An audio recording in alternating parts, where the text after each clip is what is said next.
You can go ahead and sit down. I took the liberty of going to Webster's Dictionary to find the definition of hereafter. I'll read you 4 of them. After this, in some sequence or in time, in some future time or state, at some time in the future, the time yet to come. I never read any definition that says immediately. I asked you the question if this was a single subject. You said yes. So it seems to me that the entire question applies equally to all enterprises. And you said there's no negotiating with the text. It's the plain meaning of the law. Can't rewrite the measure. Can't change the writing of, or the meaning of hereafter. It's an all or nothing proposition. I agree with you. But my interpretation of this measure is exactly what the dictionary tells me. You have a clause that states enterprise payments will be phased out over 8 years, applies equally to all enterprises. Hereafter means after those 8 years, because the definition of hereafter means sometime in the future. I'm taking the dictionary definition, not Doug Bruce's definition. And I never found immediately next to hereafter. So I believe we're doing exactly what the intent of the voters is, and that is to phase it out. I'm not changing the meaning of the text. I'm interpreting it in the plain language as you stated we should. You and I and at least 4 other members of council have a difference of opinion of the word hereafter. I'm relying on what the dictionary says, and I'm relying on the fact that this is a single subject, one subject, not two different questions, just one. You yourself stated it was one question. So we have just an agreement.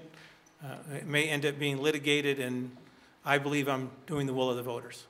But thank you. Yes, sir.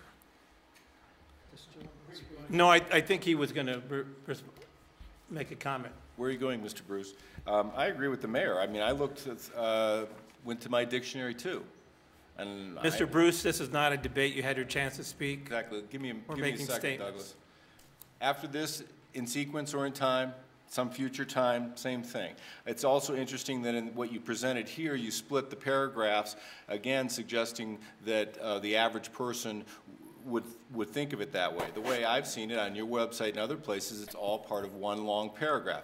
So it would be a natural assumption that hereafter refers to the phase out. I think that's a perfectly legitimate way to read it. The problem is you've written an incomprehensible ballot measure here. If you just kept it simple, if you just said the stormwater enterprise will end in January 2010 and all fees will be refunded or whatever, we wouldn't have this problem. But well, fact of the matter is what we have to go on is what you wrote. And what you wrote is open to myriad interpretations because you wrote it in a poor, sloppy fashion. So, so if there's a fault here, it's really with you and the way you crafted this ballot measure, Mr. Bruce. All we're trying to do, as reasonable people who want to abide by the will of the voters, is interpret it. We can interpret it different ways. Because you wrote it in such a slipshod and vague way, you left it open for us to try to muddle through, and that's what we're trying to do without going to court.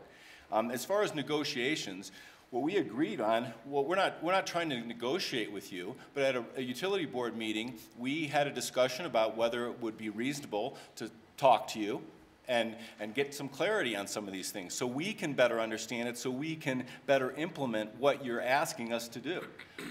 So it wasn't an effort at negotiations, it was an effort at getting clarity, and we have to get that clarity again because you wrote a terrible ballot measure. If you have to spend op-ed space explaining yourself, if you have to go around and say, well, it was on bumper stickers and I said this at some meeting that was taped, clearly it's not clear to people.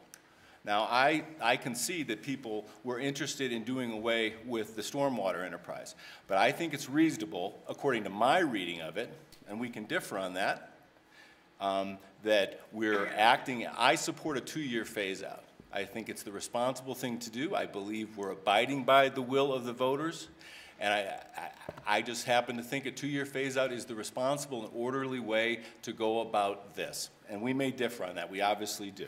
So again, we're not trying to negotiate, we're just trying to get clarity and proceed, and we're forced into this position because this is incomprehensible. It was clear to your own title board. Well, Absolutely, and they presented it to us, and we're interpreting it exactly how it was presented. And 2 years is less than 8, so that's fewer than 8. So I believe we are abiding by the will of the voters. Yes, sir. People, Mr. Bruce, aren't voting on a bumper sticker. What we're stuck with is the language that was approved by voters. And unless we can read the minds of 50,000 people who voted for this, we really don't know what it means. I've talked to a lot of people. Some people called me today and said immediately. I've talked to other people that read it as being phased out or after the fact, reading hereafter as you challenged us to look at the dictionary. Well, we look at the dictionary, and you're quite clearly wrong on your reading of what hereafter means. So I would just say, look, it's open to a broad interpretation. We're trying to do what we think is right, and we're trying to adhere to the will of the voters. You know, and I was one of those who believed we could sit down and at least talk with you to get some clarity. But if going to court is what you want to do, well, I don't know any other way. Mr. Gallagher. Mr. Gallagher. I don't see the point of it. Well, I was just noticing the first 9 words of this ballot question.